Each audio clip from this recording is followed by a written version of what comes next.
Hi hello నమస్తే welcome to వెరిడియన్ studios.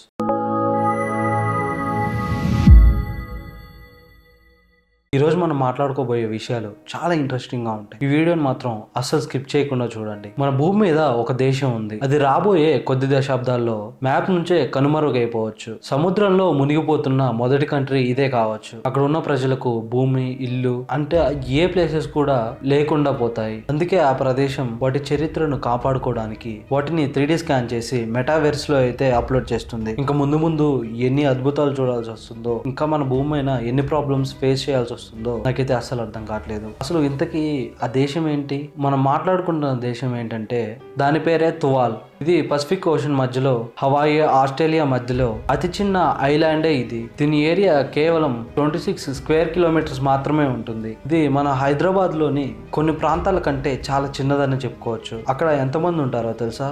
కేవలం 11,000 మంది మాత్రమే. ఇది 9 దీవుల సమూహం. ఇక్కడ అటోలస్ అనే పిలువబడే పగడపు దిబ్బలపై ఏర్పడ్డది. అందుకే ఇక్కడ భూమి ఎత్తు చాలా తక్కువ. దేశంలో అత్యంత ఎత్తైన ప్రాంతం కూడా కేవలం 4.6 మీటర్స్ మాత్రమే. అక్కడ చిన్న అల కానీ ఏదైనా చిన్న తుఫాన్ వచ్చినా ఇల్లు, రోడ్లు మొత్తం మునిగిపోతాయి. క్లైమేట్ చేంజ్ కారణంగా దాని చుట్టూ వాటర్ అయితే ఎక్కువగా పెరగడం స్టార్ట్ అయింది. అక్కడ ఉన్న వాటర్ అయితే 3.9 మిల్లీమీటర్స్ అయితే ప్రతి ఇయర్ అయితే పెరుగుతూ ఉందని తెలిసింది. ఇది నార్మల్ గా అన్ని వాటి దగ్గర పెరిగే దానికంటే రెండింతలు ఎక్కువ. అంచనా ప్రకారం ఇంతే కొనసాగితే 2100 నాటికి ఈ ప్రదేశం 95% అయితే మునిగిపోతుంది. సముద్రపు నీరు మొత్తం లోపలికి వచ్చేయడం వల్ల వాళ్ళు పండించుకునే ఎంతో విలువైన పంటలు కూడా మొత్తం నష్టం అయిపోతాయి. ఈ పరిస్థితుల నుంచి తప్పించుకోవడానికి ఆస్ట్రేలియాతో ఒక అగ్రిమెంట్ అయితే చేసుకుంది. ప్రతి సంవత్సరం 280 మంది అయితే ఆస్ట్రేలియా క్లైమేట్ వీసా ద్వారా శాశ్వత నివాసం అయితే ఇస్తుంది. అంటే అది మునగబోయే ముందే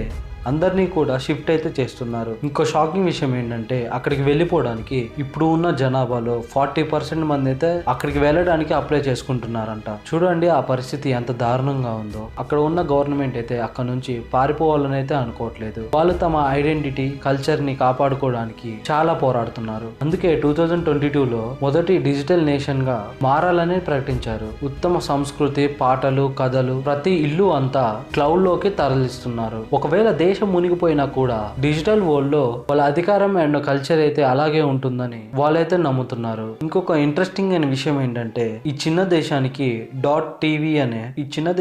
డాట్ టీవీ డొమైట్ కోడ్ అని ఉంది. ఈ పేరుని అయితే లీజ్ కి ఇవ్వడం ద్వారా $5 to 10 మిలియన్ అయితే వస్తున్నాయి. ఈ డబ్బును అయితే climate adaption, weather changes, resource అయితే ట్రై చేస్తున్నారు. అంతేకాదు తమ దేశంలో కరెంటు కోసం 2025లో 100% రీయూజబుల్ అయిన సోలార్ ని వాళ్ళు వాడాలని నిర్ణయించుకున్నారు. వాళ్ళు చేస్తున్న ఈ పోరాటం భూమిపై ఉన్న వారికి ఒక హెచ్చరిక. క్లైమేట్ చేంజెస్ కు కొన్ని దేశాలు చేసిన పొల్యూషన్ ద్వారా ఇప్పుడు ఆ శిక్షని ఈ చిన్న దేశం అయితే అనుభవిస్తోంది. అందుకే పొల్యూషన్ అయితే తగ్గించడానికి ట్రై చేయండి. లూర్ మ్యూజియం ప్రపంచంలోనే అత్యంత ఫేమస్, అత్యంత సెక్యూరిటీగా పేరు తెచ్చుకుంది. October 19, 2025లో పట్టపగలు అక్కడ రాబరీ జరిగిన విషయం గురించి అయితే చెప్తాను చూడండి. ఎంత దొంగలించుంటారు అనుకుంటున్నారు? 88 బిలియన్ యూరోస్. అంటే మన లెక్కల్లో చూసుకుంటే దాదాపుగా మన ఇండియన్ కరెన్సీలో చూసుకుంటే 800 కోట్ల రూపాయలు. ఇదేమీ హాలీవుడ్ స్క్రిప్ట్ అయితే కాదు. ఇది రియల్ గానే జరిగింది. కరెక్ట్ గా మార్నింగ్ 9:30 మ్యూజియం తెరిచి అరగంట అయితే అవుతుంది. నలుగురు మాస్కులు వేసుకొని దొంగలైతే వచ్చారు. వాళ్ళు ఎలా ఉన్నారంటే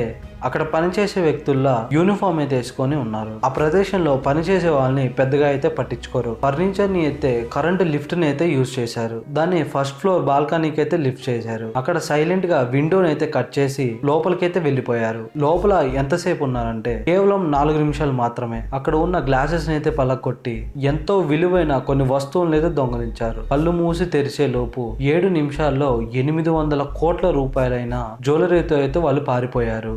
పోతూ ఆ లిఫ్ట్ ని అయితే తగలబెట్టడానికి అయితే ట్రై చేశారు. కానీ అక్కడ ఉన్న స్టాఫ్ లో ఒకరు దాన్ని ఆపేశారు. ఇది పర్ఫెక్ట్ ప్లాన్ కాకపోతే మరేంటేంటి? మరి వీళ్ళు దొంగలించింది ఏంటంటే ఫ్రెంచ్ రాజరికపు వైభవాన్ని దొంగలించారు. అంటే ఫ్రాన్స్ రాజుల, రాణీల వాళ్ళ జ్యువెలరీస్ అవి. వాళ్ళు దొంగలించిన 9 వస్తువుల్లో యూజినిక్ క్రోన్ కూడా ఉంది. క్రోన్ ని బలవంతంగా లాగే క్రమంలో దాన్ని పారిపోతూ అక్కడే కింద పడేశారు. దాన్ని తర్వాత రికవరీ చేశారు కానీ అది చాలా దెబ్బతిన్నది. అంటే చరిత్రే రోడ్డు మీద పడింది అనమాట. ల్యూర్ మ్యూజియం అంటే అది పెద్ద కోట లాంటిది.